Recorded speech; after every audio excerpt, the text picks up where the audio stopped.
Queridos, vamos pegar nossos livros, mas antes deixe-me falar algo para vocês, rapidamente. Teve uma pessoa, um irmão em Cristo, né? Não sei exatamente quem é, mas uma pessoa muito bem intencionada, acompanha as mensagens pelo YouTube, teceu lá um comentário, eu tentei responder para ele, não houve muito êxito, eu acredito, a minha resposta não foi suficiente, e eu não dei prosseguimento, porque eu não tenho nem tempo e nem condições de ficar respondendo, né? Porque quando você começa a responder Twitch, responder YouTube, você não dá conta, porque uma coisa leva a outra e não acaba nunca, não é? Então, assim, não é má vontade, mas é porque, de fato, é difícil. Mas ele fez um comentário interessante, e eu achei por bem abrir essa reunião hoje, voltando a esse ponto, porque talvez seja a dúvida de outras pessoas, não é? Ele perguntou sobre o fato de nós lermos Gênesis, capítulo 2, capítulo 3, capítulo 2, né, e 3, que é a história da criação, o jardim, as duas árvores, a queda do homem, o fato de nós lermos metaforicamente, né?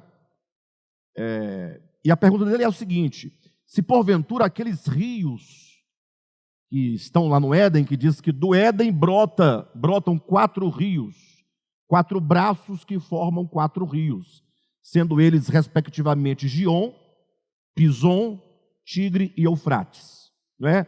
Ele perguntou se esses rios também são simbólicos. Uma pergunta interessante, mas a pergunta, na verdade, ele não quer saber se é simbólico, ele quer saber por que ler simbolicamente Gênesis 2 e 3, e ao chegar nos rios, achar que o rio é literal, porque os rios existem, né? O jardim não existe, mas o rio existe. Os rios existem, essa é a ideia. Como considerar coisas metafóricas com coisas concretas, empíricas, fatuais, né? Bem, a maneira como eu respondi para ele foi a seguinte: eu falei, você se refere a quais rios? A quais rios você se refere? Eu queria que ele me respondesse que era Gion, Pison, Tigre e Eufrates. Ele não me respondeu, ele respondeu somente Tigre e Eufrates. Mas quando eu perguntei a que rios você se refere, não é que eu não sabia quais os rios que faz menção lá em Gênesis 2. É porque eu queria que ele respondesse na íntegra. Aí depois eu perguntei, você já fez uma pesquisa histórica e mesmo geográfica desses rios? Eu queria que ele me respondesse. E ele não me respondeu a pergunta, ele só respondendo que, falando a mesma coisa, né? A pessoa repete a mesma pergunta e não chega ao ponto, e não responde exatamente o que se diz. E por que eu perguntei para ele sobre esses 4 rios? Primeiro, porque se você buscar na geografia da região, você vai encontrar somente o Tigre e o Eufrates. Você não vai encontrar o Gion e Pison, 2 rios que não há na geografia, embora estejam lá em Gênesis. Isso é uma prova mais do que categórica de que nós devemos lê-los não literalmente, não tomando o texto de Gênesis 2 como um relato histórico, mas como um relato simbólico. Toda verdade espiritual só pode ser encontrada metaforicamente. Porque a verdade espiritual, ela não se encontra na materialidade das coisas existentes, porque daí já não é mais espiritual. Quem entende? Alguém fala assim, mas e agora? Eu falei assim, agora você vai até o rio Pison e chega lá, busca o ouro que tem nesse rio, porque diz que no rio Pison tem ouro, e tem bidélio, e tem pedras preciosas. E esse rio nunca foi explorado pelos mineiros, nem pelos, as pessoas os ourives, as pessoas que buscam essas coisas. Então é importante que ao ler a Escritura nós a tomemos na sua íntegra buscando compreender. Lógico, agora essa pergunta da pessoa, do nosso irmão, insistisse dizendo, sim, então qual é o significado? E aí nós vamos nos deparar com uma certa dificuldade, porque nem tudo que está representado simbolicamente na Bíblia, é possível provar pela própria Bíblia o seu significado. Ou seja, há coisas simbólicas na Bíblia que você procura se aproximar, né? Procura identificar. Mas se você não tem algo, né? Um texto que esclareça, que diga, ou que faça uma analogia, você fica meio sem suporte. De todo modo, esse é um aspecto não somente importante, mas também perigoso. Onde está o perigo? Tentar encontrar uma simbologia para todas as metáforas da Bíblia. Isso é um perigo. Por que é um perigo?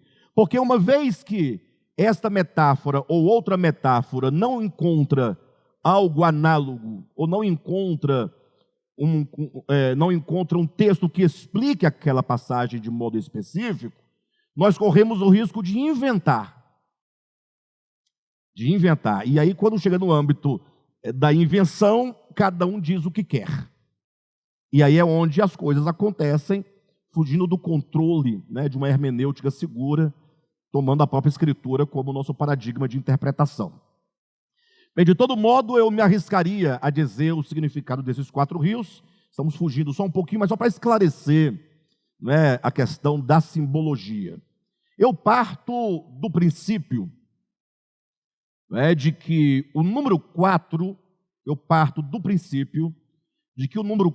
ele tem uma representação na Escritura. Partindo de 4 rios, 4 braços, o número 4. Primeiro ponto é que o número 4 aponta para os 4 pontos cardeais, norte, sul, leste, oeste, apontando para a totalidade planetária, no sentido do alcance, né? Aquilo que alcança a todos e a tudo em todo o globo. Né? O número 4 tem essa abrangência, né, que inclui o norte, o sul, o leste e o oeste. Começando deste ponto. Aí você pega essa informação, é um aspecto de numerologia bíblica, e vai somando, deixa de lado, anota e vamos seguindo em outros exemplos, outros textos análogos, para que nós possamos ir reunindo esse entendimento e chegar até os 4 rios. Perfeito? Daí você então vai para os 4 seres viventes do Apocalipse. A Bíblia diz uma coisa muito interessante, que no céu há um trono. Há um trono. No capítulo 4 diz que nesse trono há alguém assentado, parece-me ser a figura do Pai. Capítulo 5 de Apocalipse vai dizer que no meio do trono João viu um cordeiro assentado. Poxa, um trono, capítulo 4 é do Pai, capítulo 5, o cordeiro assentado, recém-imolado. E ainda no capítulo 4 vai dizer que no meio do trono, em volta do trono, havia 4 criaturas viventes. E essas criaturas viventes, cada uma com 4 rostos. Um rosto de homem, um rosto de boi, um rosto de leão e um rosto de águia. E essa figura dos 4 seres viventes, vamos encontrar a sua primeira menção lá no livro de Ezequiel, capítulo 1 e capítulo 10, onde essas 4 criaturas também estão lá. Então, no estudo mais aprofundado, nós não temos tempo agora de fazer essa verificação, pela extensão do estudo, nós constatamos que essas 4 criaturas viventes, na verdade, é uma referência ao próprio Cristo, é uma referência metafórica ao próprio Cristo, que é revelado a nós na Escritura Sagrada em seus 4 aspectos ministeriais: a sua divindade, representada pela águia; a sua humanidade, representada pelo rosto de homem; o seu serviço, ele veio para servir, representado pelo boi; e a sua realeza pelo leão. Logo, esses 4 seres viventes são uma aplicação a Cristo e a sua revelação nos 4 evangelhos. Então nós temos 4 evangelhos que se referem a Cristo, e portanto esses 4 evangelhos, na sua somatória da revelação dos aspectos de Cristo, mostram, portanto, o evangelho na sua plenitude. O Cristo Deus que se faz homem e é rei e servo. Então esse Cristo na sua plenitude é o evangelho pleno revelado a nós, que na figura dos 4 rios mostra este evangelho brotando para os quatro cantos da terra, no sentido de que o evangelho tem um alcance universal.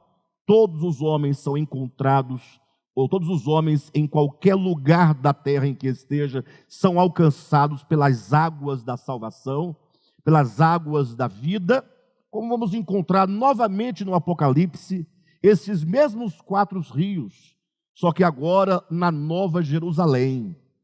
Na figura da cidade, temos lá os quatro rios.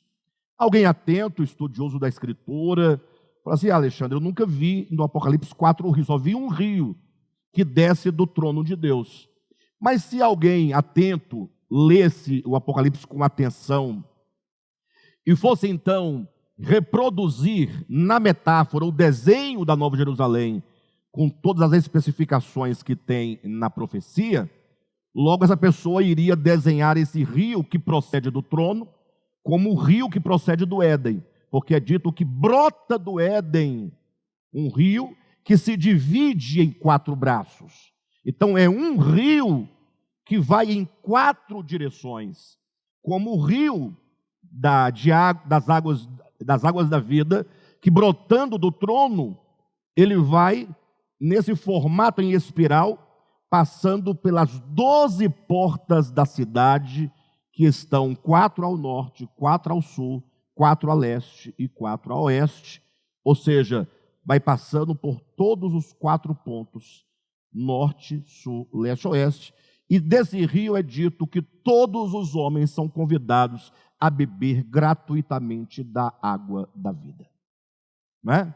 Então assim, é só para deixar claro que nós não estamos aqui arriscando, atirando no escuro, né? E nós estamos aqui apenas reproduzindo o que ouvimos, sem uma verificação, sem uma dialética, né, necessária e suficiente para podermos perscrutar essas questões, tá bom? Então, o mais importante é que todos nós possamos, assim, nos aprofundar nessas figuras, esses símbolos, para compreender cada uma segundo o Evangelho.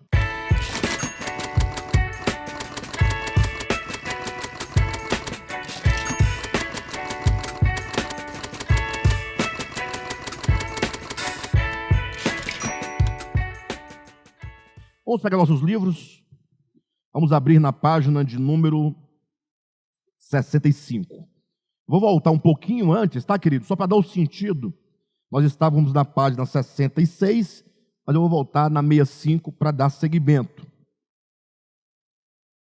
Página 66, último parágrafo. Vamos lendo e vamos fazendo a explanação, agora apontando o significado da árvore do conhecimento do bem e do mal e da árvore da vida. Então, a partir da página 65, o último parágrafo diz assim: a árvore do conhecimento do bem e do mal, propriamente dita, representa, no âmbito da experiência humana, o momento histórico em que o homem transita do estágio de inconsciência para a fase da consciência de si mesmo, do mundo ao seu redor e de Deus. Por que chegar a essa conclusão? A árvore do conhecimento representa, no âmbito da experiência humana, esse momento de transição do estágio de inconsciência para o estágio da consciência. É muito simples, basta você notar que a árvore é chamada de árvore do conhecimento do bem e do mal. Logo aqui já dá para desconfiar. Qualquer pessoa sóbria, que não esteja tomada pelos dogmas e pelas ideologias religiosas, dá para desconfiar que essa árvore é simbólica. Nem precisa discutir, porque onde já se viu falar de uma árvore, igual pé de piqui, pé de manga, pé de jaca, pé de jabuticaba, pé de conhecimento. Árvore do conhecimento do bem e do mal. Não entra na cabeça de uma pessoa sensata, que já saiu da menoridade, não é? Que essa árvore seja uma árvore literal. Não é? Se você perguntar, que espécie de árvore é essa? Não, isso é um pé de piqui. Ótimo. E aquilo ali? Não, é um pé de jabuticaba. E aquilo outro? Não, aquela árvore ali é um pé de manga. E aquela outra ali? Não, aquela árvore é um pé de De caju, pronto, caju, obrigado. E aquela ali, não, aquele é um pé de conhecimento do bem e do mal. Vocês percebem que foge do aspecto prático, natural, empírico. E essa árvore ela só pode mesmo, de fato, representar algo espiritual, algo do mundo simbólico, das metáforas, dos símbolos. Agora, a pergunta que deve nortear para nós entendermos claramente essa árvore é a seguinte: ora, se Deus proíbe do homem de comer da árvore do conhecimento do bem e do mal, se Deus proíbe, de toda árvore do jardim comerás livremente, mas da árvore do conhecimento do bem e do mal não comerás, porque no dia em que dela comerdes, certamente morrerás. Então, a primeira pergunta é, ora, se Deus proíbe o homem de comer da árvore do conhecimento, seria o caso de que Deus não queria que o homem tivesse conhecimento? É a pergunta que você tem que fazer. Ora, se o homem não tem conhecimento do bem e do mal, nós temos que deixar a nossa mente bastante aberta e livre para pensar essas questões. Questões que não são pensadas no meio acadêmico teológico. Lá é tudo dogmático, é árvore, pronto, é fruta, pronto, é serpente, pronto, comeu, danou-se tudo e acabou, tá? É como até os dias de hoje. Nós temos que pensar, ora, se a árvore é do conhecimento do bem e do mal, número 1. 2, se Deus proíbe do homem de comer da árvore do conhecimento do bem e do mal. 3, seria o caso que Deus não queria que o homem fosse participante do conhecimento do bem e do mal? Ora, e se Deus não queria que o homem comesse da árvore do conhecimento do bem e do mal, e se Deus não queria que o homem, portanto, se tornasse participante do conhecimento do bem e do mal, eu pergunto, Deus criou o homem para ser que tipo de ser? Que tipo de criatura? Uma criatura incapaz de discernir entre o bem e o mal? Aí você me pergunta assim, qual o exemplo prático para nós entendermos como seria o homem sem o conhecimento do bem e do mal? Ora, simples, entenda que bem e mal são questões morais. Bem e mal não está para o mundo dos animais, absolutamente. Então, se um homem se apropria de algo que não é seu, ele comete pecado, ele rouba. E logo ele sabe que aquilo é pecado, e segundo a Escritura, ele é arguido na própria consciência de que ele cometeu um erro. Não é nem uma moralidade cultural, é uma moralidade divina implantada no homem. Ou seja, Deus criou o homem com restrições de comportamento por meio da consciência que lhe acusa ou lhe defende. A sua consciência te aprova ou te reprova? Não é o que Paulo ensina lá no livro de Romanos capítulo 2? Que a consciência do homem acusa e defende. Agora, quando um animal, ele rouba algo de alguém, eu pergunto para vocês, pode porventura, ou melhor, aquele animal que roubou um objeto, roubou uma comida, roubou alguma coisa, será que ele é acusado dentro de si que aquele ato que ele cometeu é errado? Evidentemente que não. Por quê? Porque bem e mal, questões morais, são atributos da consciência humana, ou da consciência que seja. E este animal, ou qualquer animal, não participa da consciência inteligente, essa consciência que discerne. Logo, para você entender como seria um homem sem a capacidade de conhecimento do bem e do mal, é como os animais, sem minimamente a condição de estabelecer os critérios de bem e os critérios de mal. Então, a pergunta é, será que Deus teria criado o homem para não ter o conceito de bem e de mal? Não ter consciência? Evidentemente que não. Até mesmo porque a Escritura vai nos deixar claro que a vida eterna consiste em conhecer a Deus. Ou seja, o conhecimento, a inteligência, a razão, a consciência são atributos do espírito humano, que só os homens têm pelo ato da criação de Deus. Deus fez o homem para ser um ser racional. Deus fez o homem para ser um ser inteligente. Deus fez o homem para ter consciência. Deus fez o homem com consciência para ter a noção de bem e mal. Então, logo, nós precisamos saber que estamos diante de uma questão que precisa de ser discernida. Porque Deus disse para o homem não comer do fruto da árvore do conhecimento do bem e do mal. Daí vamos estabelecer uma pergunta a ser respondida, se não hoje, nas aulas seguintes. Mas a pergunta é: o que significa o ato de o homem comer da árvore do conhecimento? Comer. O mesmo pode ser dito: o que significa o ato de o homem comer da árvore da vida? Temos que fazer essas duas perguntas e elas requerem resposta. Só que, a despeito do ato de comer de uma ou de outra árvore, o fato é que essas árvores em si, mesmo sem serem comidas por alguém, elas em si mesmas representam algo. A árvore do conhecimento representa conhecimento. Ou seja, quando dizemos aqui que a árvore do conhecimento do bem e do mal, no âmbito da experiência humana, representa a transição do homem, do seu estágio de inconsciência para o estágio de consciência, queremos dizer que a árvore do conhecimento do bem e do mal, ela representa, no âmbito da revelação, o momento em que as faculdades intelectivas do homem se despontam, se desabrocham. Mas para que vocês não fiquem assim, para que não fique somente nesse tom muito filosófico, quando as faculdades intelectivas desabrocham, e alguém falar, não entendi nada, é simples você pensar. Quando uma criança nasce, ela nasce com faculdades intelectivas? Sim ou não? Ela nasce com faculdades intelectivas? Sim. Só que essas faculdades não estão maduras, não estão desenvolvidas. Elas precisarão de desenvolvimento e amadurecimento.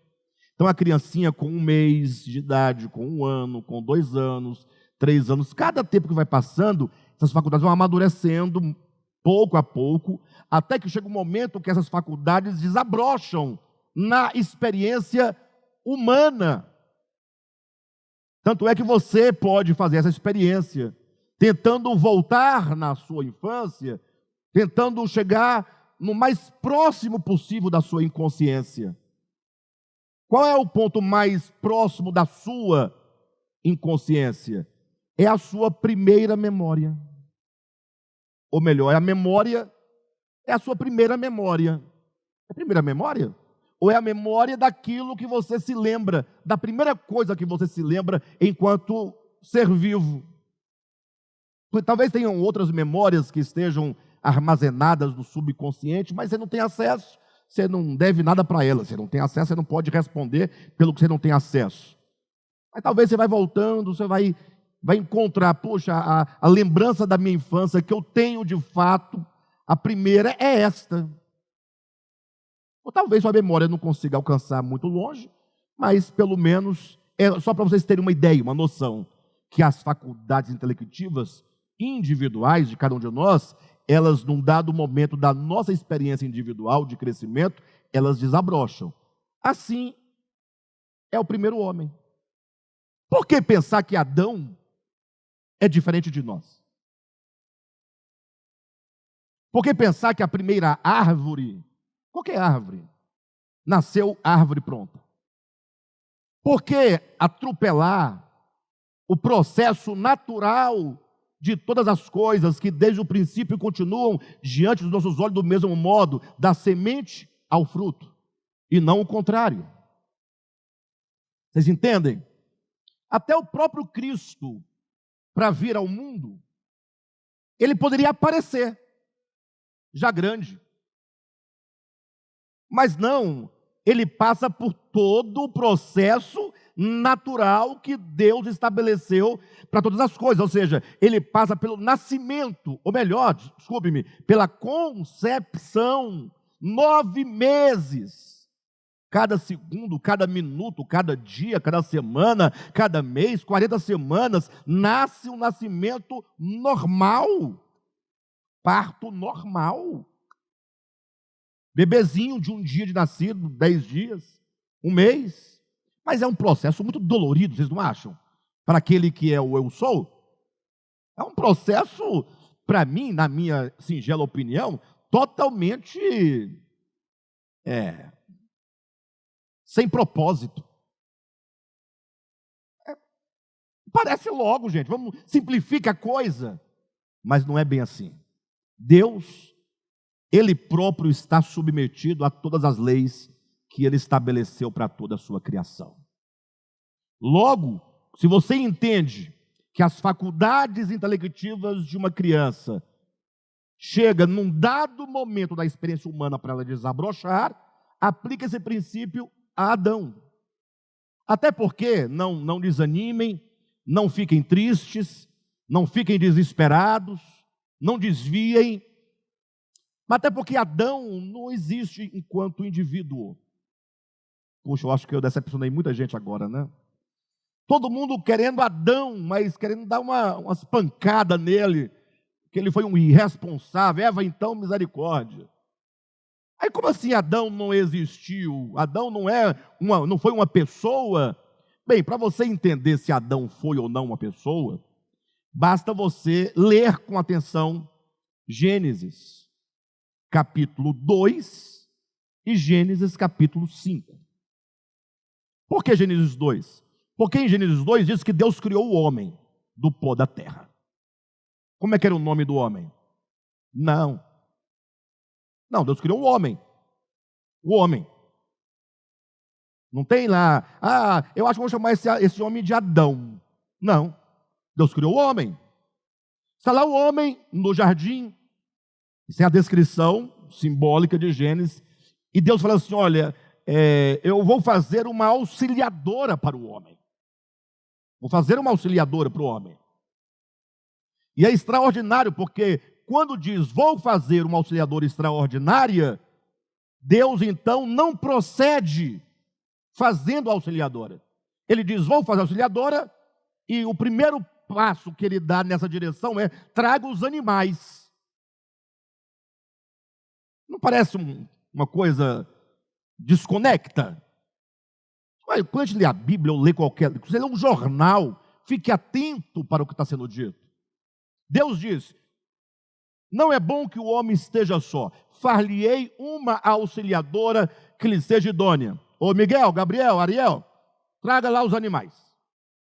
Eu lá de longe observando assim, o que tem a ver Deus fazer uma auxiliadora para o homem com o fato de ele mandar trazer os animais para o homem? E diz que agora o homem deveria colocar nome nos animais. Aí o texto de Gênesis 2 vai mostrando que o homem colocou nome nos animais, os animais iam passando, ele coloca o nome, e o relato, portanto, termina dizendo, para o homem, todavia, não se encontrava uma auxiliadora. Então começa, far-lhe-ei uma auxiliadora, traz os animais e fecha, para o homem não havia uma auxiliadora. Logo se abre o texto dizendo, far-lhe-ei uma auxiliadora, e fecha dizendo que para o homem não havia auxiliadora, e no meio estão os animais estão relacionados à ideia de se fazer uma auxiliadora. Eu não posso ficar olhando, mas Adão colocou o nome em todos os animais? É lógico que não. Ele colocou nome no tatu bola, no tatu canastra, e havia tatu canastra lá naquela região, urso polar, tigre de Bengala? Ou não é certo que em cada região, a depender do clima, existem animais próprios de cada lugar? Da África, da Ásia, da Europa, do Polo Sul. E os animais marinhos, e os monstros marinhos, e os insetos de modo geral. Vocês sabiam que os animais conhecidos é um número insignificante diante dos animais não conhecidos? Que o homem não conhece? O homem não tem noção do que existe dentro do mar, de animais. Como o homem poderia colocar nome em todos os animais? E aqueles que surgiriam somente com o tempo? Percebe que não tem como você encaixar? E o crente fica tentando lutar com a ciência. Então não querem entender a ideia de colocar nome nos animais como um sentido específico, um sentido literal. Entenda que o nome dos animais, ou colocar o nome nos animais, tem uma relação simbólica com o far-lhe-ei, uma auxiliadora. Para o homem, todavia, não havia uma auxiliadora. Na verdade, a ideia aqui é somente mostrar que Deus queria gerar no homem o desejo de uma auxiliadora. Que passou o cachorro e a cadela, o boi e a vaca, né? O camelo e a camela. E assim Adão, o homem foi vendo e foi perguntando: cadê a minha, cadê a minha, cadê a minha, cadê a minha? E tem até hoje muita gente perguntando: cadê a minha? Né? Ou cadê o meu? Até hoje. De todo modo, a ideia que o texto quer passar é Deus gerando o desejo. Pronto, então agora que o homem tem um desejo, agora ele fala: agora vamos proceder agora com a fazeção da mulher para o homem. O que ele faz? Ele vai buscar uma outra argila para fazer, como dizem sobre a tal da Lilith, que Deus teria feito a primeira mulher para o homem, né, da argila e não do próprio homem. Ideias do povo sem futuro, sem entendimento. Bem, de todo modo, é dito que Deus vai tirar de Adão osso e carne para fazer a auxiliadora. Vão perguntar: mas foi da costela mesmo? Mas qual foi do lado direito ou do lado esquerdo? Aí começam as coisas sem futuro. A ideia não é costela, a ideia é: a mulher procede do homem, a mulher é o homem crescido, a mulher é o homem multiplicado, de modo que macho e fêmea são uma unidade. Uma unidade. A unidade humana da criação não é o homem, nem a mulher. É macho e fêmea. É um só. E a prova é o que está, como eu disse, em Gênesis 5, versículo 2, que Deus trouxe para si os dois, macho e fêmea, os abençoou e lhes chamou pelo nome de Adão, no dia em que foram criados. Se você perguntar para a Bíblia quem é Adão, em Gênesis 5 vai dizer macho e fêmea. Logo, Adão é um só nome, macho e fêmea são uma unidade, mas são dois biologicamente. Logo, macho e fêmea, chamados de Adão, representam a humanidade e não um indivíduo. Adão é humanidade. Quando lê na Bíblia Adão, entenda, humanidade. E a prova, agora que tem diante de si Adão, macho e fêmea, a Adão é dito: Adão, cresça, se multiplique. Ou seja, na medida que macho e fêmea fossem gerando filhos, Adão estaria crescendo, Adão estaria se multiplicando. Logo, Adão não é só macho e fêmea, Adão é macho e fêmea e a sua prole, porque a sua prole não cai do céu, nem nasce numa árvore. É a multiplicação do homem, é o homem multiplicado, é o homem crescido. Logo, Adão não deve ser entendido do ponto de vista de um indivíduo, mas da humanidade. Por isso que é dito que por um homem entrou o pecado no mundo.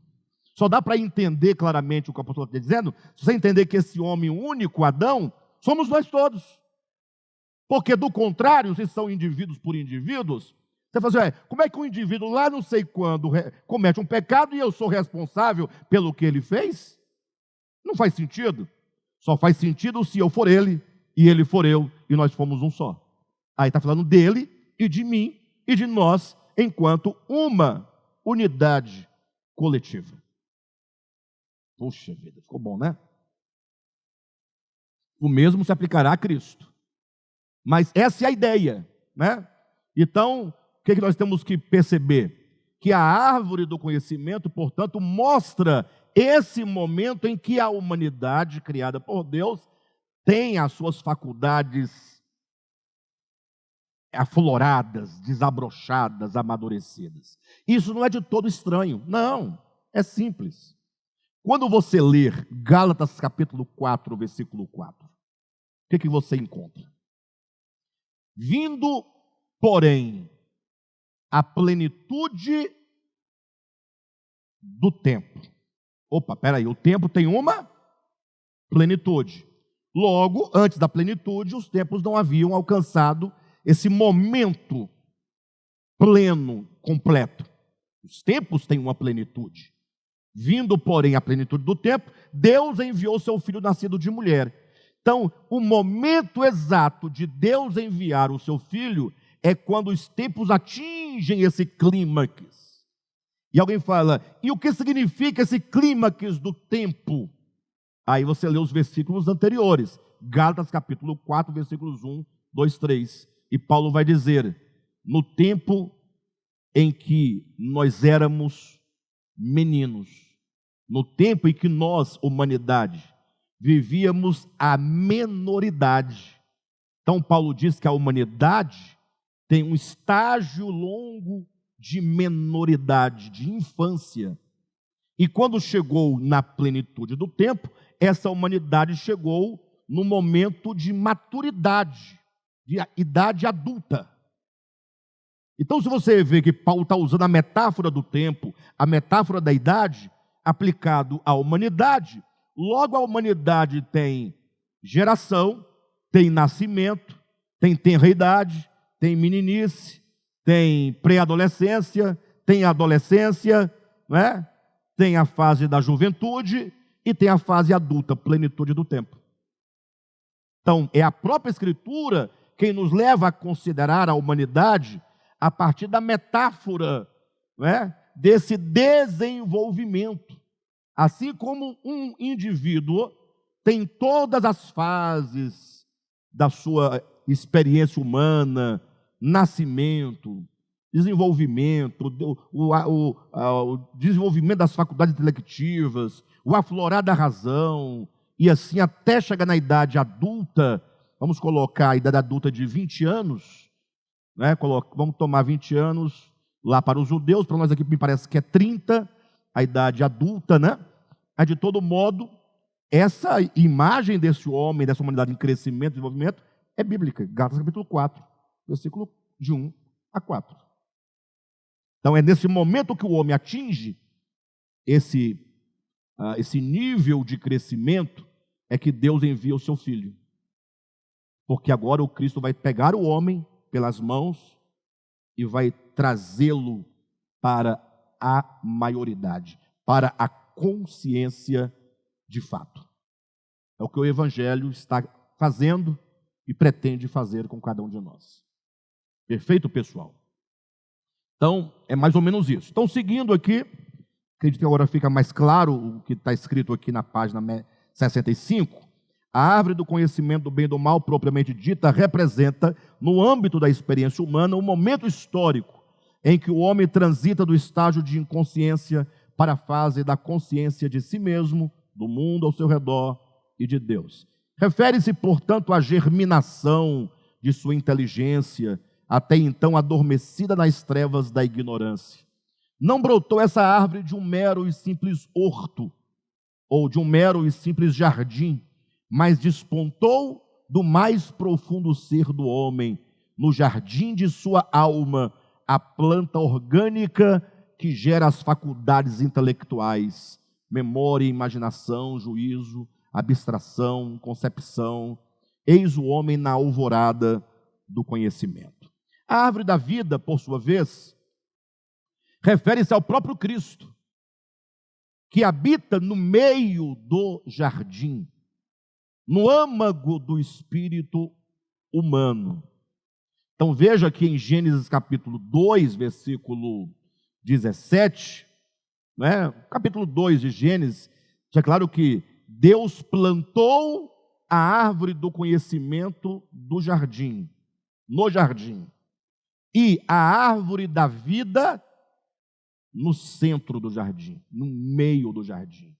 Então, se a árvore do conhecimento representa esse aflorado conhecimento na alma humana, no jardim da alma humana, a árvore da vida plantada no centro representa no mais íntimo, no centro, no âmago do homem que é no seu espírito humano. A árvore da vida, por sua vez, refere-se ao próprio Cristo que habita no meio do jardim, no âmago do espírito humano. Poxa, e acredito que ninguém tem dificuldade em entender que a árvore da vida é Cristo, né, pessoal? Para mim é uma árvore literal da vida. Por quê?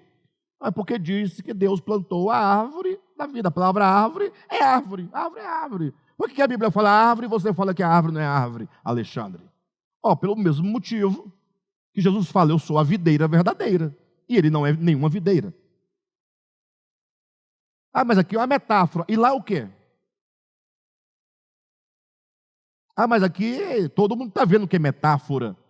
Não, todo mundo está vendo, não está escrito que é uma metáfora. Jesus não falou assim, vou contar-lhes uma metáfora. Não, diz, eu sou a videira verdadeira. Jesus é videira? Jesus é videira, mas ele é a videira. Logo, a videira é uma representação daquilo que ele é. Quem está entendendo? Bem, se comer da árvore da vida, preste atenção, lá em Gênesis, daria vida eterna ao homem? Em João capítulo 6, Jesus fala, eu sou o pão da vida. Jesus é um pão? Ele é um pão? Ele é pão? Mas ele disse, eu sou o pão da vida. E quem come deste pão, que sou eu, tem a vida eterna. Se você não entender a árvore da vida enquanto metáfora, você vai dizer, comendo de uma árvore você tem vida eterna, comendo de um pão você tem vida eterna. Não, mas o pão é Cristo. E a árvore quem é? É Cristo. A árvore da vida é Cristo, o pão da vida é Cristo, a videira é Cristo, e assim sucessivamente. Perfeito? Então, logo, nós temos aqui, a árvore da vida, por sua vez, refere-se ao próprio Cristo, que habita no meio do jardim, no âmago do espírito humano. O Logos, pois, é a própria vida, e a vida é a verdadeira luz que ilumina a todo homem que vem ao mundo. No tempo determinado pelo Pai, quando a luz resplandeceu dentro do homem, despertou nele a capacidade reflexiva, fazendo-o experimentar pela primeira vez os efeitos da revolução cognitiva. Na aurora de sua consciência, presta atenção, na aurora de sua consciência, ou seja, ao chegar o homem na sua experiência humana à árvore do conhecimento, e ele não chega a árvore alguma, ele chega ao conhecimento, que em Gênesis é representado, esse chegar na árvore representa o momento de transição. Perfeito? Então, ao chegar, ou na aurora de sua consciência, deveria o homem, dotado de livre-arbítrio, reconhecer que o seu Cristo interno era a causa fundamental de sua existência e a razão suprema de sua inteligência, decidindo assim viver por meio dele, alimentando-se da vida e guiando-se por sua luz. Estamos aqui num ponto muito dramático, viu, queridos? Porque algumas figuras foram trazidas aqui. Precisamos compreender isso aqui. O significado da árvore da vida, o significado da árvore do conhecimento, o significado de comer da árvore do conhecimento, comer da árvore da vida. Veja aqui, falando nós sobre esse momento em que o conhecimento desabrocha no homem, em seguida falamos da árvore da vida, dizendo que Cristo é a vida. A árvore da vida, Cristo é a vida. Mas de repente é dito, talvez vocês lendo não tenham percebido a razão, a conexão. Dizemos que Cristo é a vida e que essa vida é a luz dos homens. Cristo é a vida. E essa vida é a luz dos homens. Quem é que ensina que Cristo é a vida e essa vida é a luz dos homens? João no seu Evangelho, capítulo 1. Que Cristo é a vida. E que Ele, sendo a vida, Ele é a luz dos homens. Como diz, a luz que vindo ao mundo ilumina a todo homem. Ou a luz que ilumina todo homem que vem ao mundo. Gente, essa luz que ilumina todo homem, luz também é uma metáfora. Luz quer dizer entendimento, razão, inteligência. Então, o homem tem essa faculdade da inteligência, da razão, porque o Cristo interior nele, que é o Logos que está em todo homem, ele é a luz que abre as faculdades do entendimento. É ele. Mas vocês concordam que ao falar isso, nós estamos trabalhando aqui com duas camadas de significado? Porque alguém poderia falar assim, não tem nada a ver com Cristo. Você é tonto, Alexandre. Todo ser humano tem a faculdade da inteligência e da razão, porque o homem tem um cérebro diferenciado dos animais. Logo, nós estamos apontando aí para a inteligência do ponto de vista humano, biológico e natural, que pode ser estudado. Só que nós cremos pela fé e pela revelação que isso só é possível porque existe uma consciência como um estofo sob a nossa consciência. Ou seja, existe uma consciência superior que permite que eu tenha essa consciência humana que pode ser estudada. Ou seja, nós não acreditamos no acaso, nós não acreditamos que o homem é homem porque foi um acaso que aconteceu, primeiro uma explosão que veio do nada e aconteceu isso e aquilo outro, e o homem foi se adaptando, e porque encontrou um clima de melhor adaptação, uma fruta, não sei o quê, o cérebro foi... Pronto, o homem virou homem, e poderia não ter virado, mas acabou virando, é uma coincidência, e acabou, não cremos nisso. Tem quem creia, respeitamos, está de boa, não dá nada nas relações, né? Na sua experiência eu não sei, mas aqui não vai dar nada, a gente respeita todo mundo do modo como pensa. Mas no âmbito da revelação, que é o que nos interessa aqui no debate, é que, por exemplo, a luz do entendimento humano só é possível por a luz que é Cristo. Seria mais ou menos como se fosse uma luz de luz, uma razão de razão. Quem está entendendo? E aqui é onde vai se dar o grande problema. Porque se existe uma luz de luz, uma consciência de consciência, um conhecer de conhecer, Cristo é a luz, Cristo é a razão, Cristo é a consciência, Cristo é o conhecer, Cristo é o saber. Se Ele é o Logos, Ele é a razão. Razão é conhecer, discernir. Ele é a luz. Logo, é essa luz mística, espiritual, que permite que eu tenha humanamente essa luz do meu entendimento. O que implica que ao entender isso, eu deveria dizer assim, poxa Senhor, obrigado, porque o Senhor me deu essa luz. E por mais que eu tenha luz, por mais que eu tenha entendimento, discernimento do bem e do mal, que eu tenho as faculdades que discernem, eu não confio no meu discernimento, sem ti, que é o discernimento. Eu não confio na minha luz, que é entendimento. Sei que o meu entendimento esteja subordinado ao entendimento que tu és. Eu não confio na minha razão sozinha, sem que ela esteja apoiada, sem que ela seja ratificada, sem que ela seja sustentada pela a razão maior, que é o próprio Senhor. Ou seja, Deus criou o homem para conhecer, mas sob essa dependência da luz que vinda ao mundo ilumina todo o homem. O pecado vai se dar exatamente quando o homem, vendo-se iluminado, discernindo, pensar, por que eu tenho que submeter o meu conhecimento ao conhecimento? Por que eu tenho que submeter o meu discernimento ao discernimento? E nisso o homem, então, nega viver submisso à luz maior.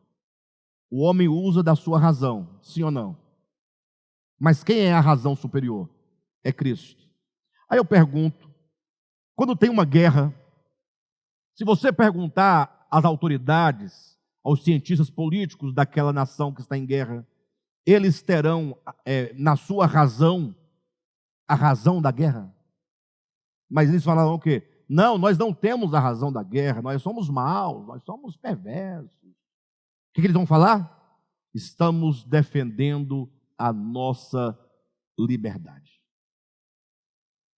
Ou seja, o homem, na sua razão, sem Cristo, sem a razão superior, ele começa a chamar o mal de bem.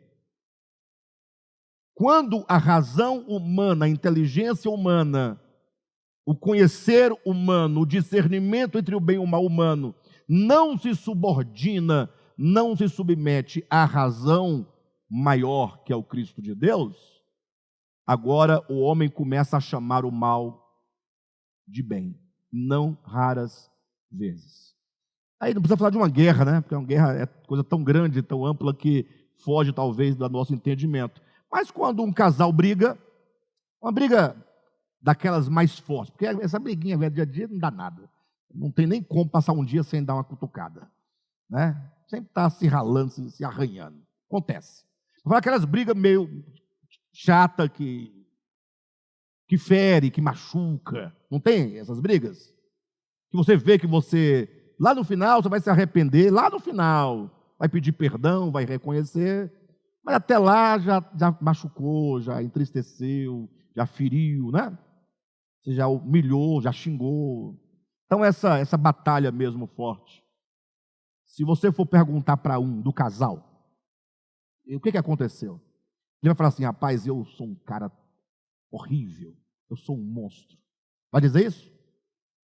E se você perguntar para o outro, o que foi? Ele vai dizer, rapaz, eu sou mal mesmo, eu fiz a propósito, eu humilhei e vou humilhar porque eu não presto. Ela é uma pessoa muito boa, mas eu não presto. Vai dizer isso? O que ele vai dizer? Cada um vai dizer o quê? Cada um vai chamar o mal de bem. Porque ele vai apontar, ele vai justificar os seus males, chamando de justiça, de certo, de correto. Ou seja, ele não consegue ver o erro, ele não consegue ver o mal, porque tudo o que ele fez será justificado em nome da sua justiça própria. Ou seja, o homem passa a chamar o mal de bem.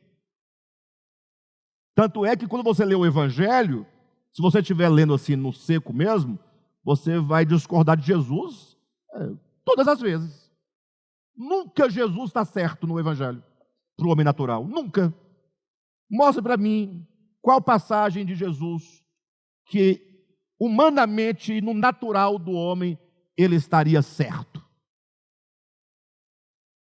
Quando ele ensina que os mansos herdarão a terra, vocês acreditam nisso? Fala a verdade.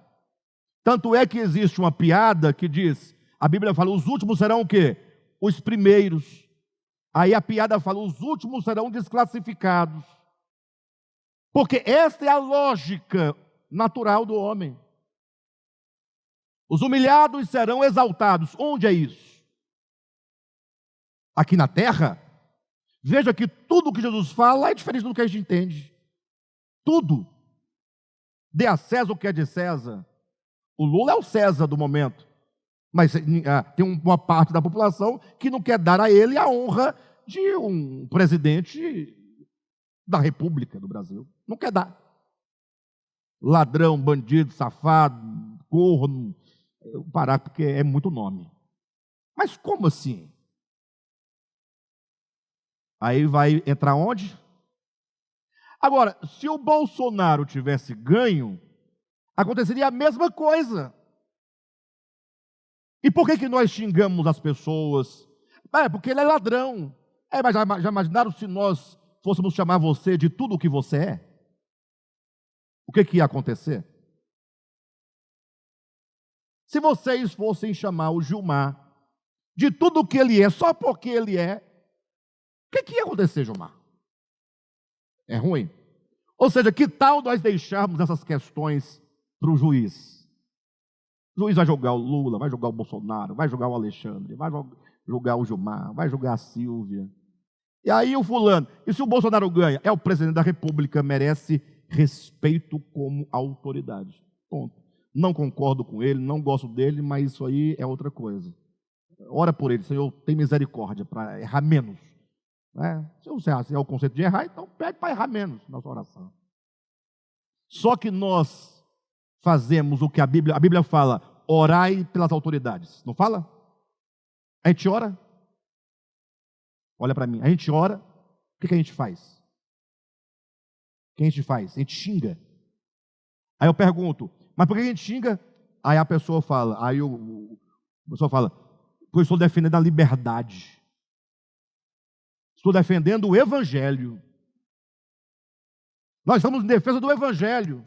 Espera aí, você está brigando, xingando, em nome do Evangelho?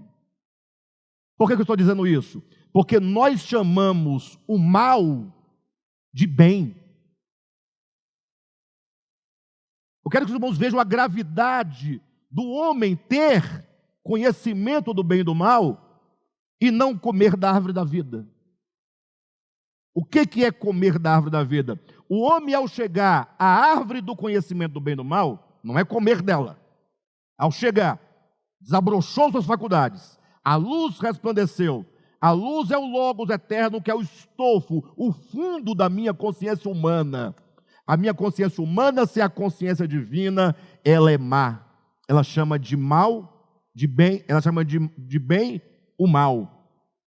Então, somente com a minha consciência, iluminada pela consciência divina, totalmente subordinada, é que o meu conceito de bem será verdadeiro. O meu conceito de mal será verdadeiro. Porque essa luz, que é o Cristo, esse estofo, esse fundo da nossa consciência, é que vai iluminar e vai corrigir o homem, dizendo, olha, bem é você pagar o mal com bem. Pagar o mal com o mal não é bem. Lembra que Paulo vai dizer lá em Romanos capítulo 10, ele fala uma coisa extraordinária, ele fala assim, olha, digo a verdade e não minto. Para o terceiro e fala assim, opa, Paulo, parou, não concordo com você. Eu nem falei ainda, mas não preciso nem falar. Como é que eu digo para vocês, eu digo a verdade e não minto? Todo mentiroso acha que fala a verdade. O mentiroso contumaz, ele é o primeiro a acreditar na sua própria mentira. Gente, para. Eu não estou falando de mentirinha besta, não. Nós temos mentiras que nós construímos e que nós acreditamos que é verdade. Vocês entendem o que eu estou dizendo? Aí Paulo diz, digo a verdade e não minto. Eu digo, para alto lá, como é que você sabe que você não está sendo enganado pela sua própria mentira? Ele diz, porque eu tenho duas testemunhas de que eu falo a verdade. Testemunhando comigo a minha consciência e o Espírito Santo. Olha, ele está dizendo, dentro do meu entendimento humano do discernimento, existem duas coisas espirituais e divinas que vão dar o fundamento, vão me dar a certeza de que eu falo a verdade. É a consciência é um atributo do espírito humano e o Espírito Santo. Só para vocês verem, abrem em Romanos capítulo 10, ou melhor, é capítulo 9, tá? Capítulo 9. O primeiro ele diz, digo a verdade em Cristo, vírgula, não minto, testemunhando comigo no Espírito Santo a minha própria consciência. Testemunhando comigo, ele evoca testemunhas no Espírito Santo a minha própria consciência. Ou seja, no Espírito Santo e na consciência do espírito humano que existe a luz do testemunho se aquilo que eu faço é verdade ou não é verdade. Quem está entendendo, pessoal? Sério mesmo? Estou entendendo? Hoje eu estou trazendo algo bem mais assim, porque vamos ler o livro, quando avançarmos, tudo isso vai estar aqui, mas ao lermos isso vai ficar claro para nós. Então eu estou falando, sendo o contrário, eu estou explicando para depois seguirmos a leitura, ao invés de lermos, para depois explicarmos e temos que voltar novamente a ler. Tá ok? Bem, dito isso, olhem novamente no livro e vamos fechar aqui num momento, num ponto, para nós podermos seguir.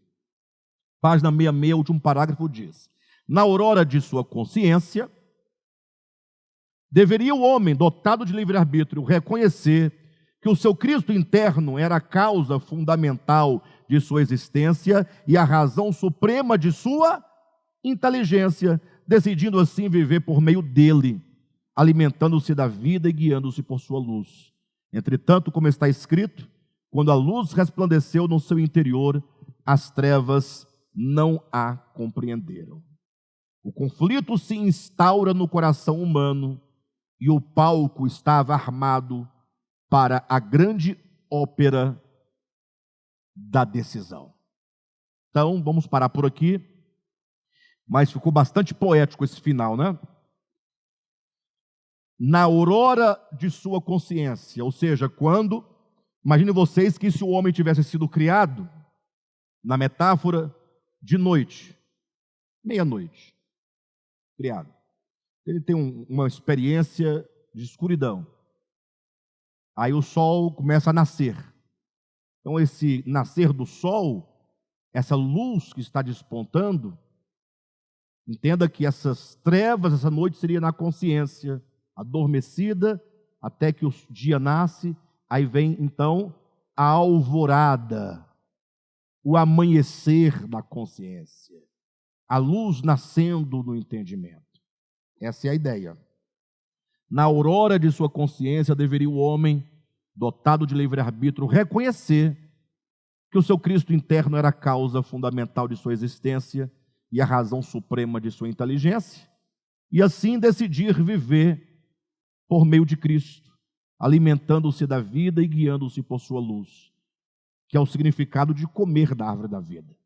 Entretanto, como está escrito, quando a luz resplandeceu no seu interior, quando a inteligência desabrochou, as trevas não a compreenderam. O conflito se instaura no coração humano nesse momento. E o palco estava armado para a grande ópera da decisão. Ou seja, o que o homem vai fazer com esse conhecimento é a grande pergunta. Deus criou o homem para conhecer, mas o homem não pode comer da árvore do conhecimento. Parece um paradoxo. Deus cria o homem para conhecer, mas priva-o de comer do fruto. O homem é criado para conhecer, para discernir. Deus fala, mas você não pode comer do fruto. Em outras palavras, nós vamos ver isso mais na frente. Você não pode viver por meio do conhecimento. Ou melhor, tendo conhecimento, você deve viver pela árvore da vida. Porque a árvore da vida implica dependência. Ao passo que Paulo vai dizer que o amor edifica, mas o conhecimento ensoberbece. Quando é que o conhecimento ensoberbece? Quando eu me fio no meu próprio conhecimento, achando que eu sou autor, causa, fonte, origem do próprio conhecimento. E aí vai nascer o pecado. Tá bom, pessoal? Semana que vem nós vamos tomar aqui a partir da página 67. E quem quiser entender um pouquinho melhor acerca dessa luz, desse resplandecer da luz, desse Cristo como a luz que resplandece em toda a consciência humana, leia durante essa semana João capítulo 1. João capítulo 1 é um dos capítulos da Bíblia que eu poderia dizer que ninguém entendeu. Talvez umas 2 pessoas tenham entendido. Verdade. Tanto é verdade que quando lá em João capítulo 1 diz, veio para o que era seu e os seus não o receberam, todo mundo entende que ele veio para os judeus, né? Mas se você ler o capítulo 1, você vai ver que os seus ali não são os judeus, tá bom? Mas tem que ler o capítulo 1 todo, versículo por versículo. Quando eu ler o segundo versículo, junta a ideia do segundo com a ideia do primeiro. Quando chegar no terceiro, junta com a ideia do 2 e 1. E assim, quando chegar no 10, junte com todas as anteriores. Quando chegar no 11, você não pode abrir mão de nenhuma ideia. Do contrário, você vai ter várias ideias, tudo diferente uma da outra, dentro de um mesmo texto. Tá bom?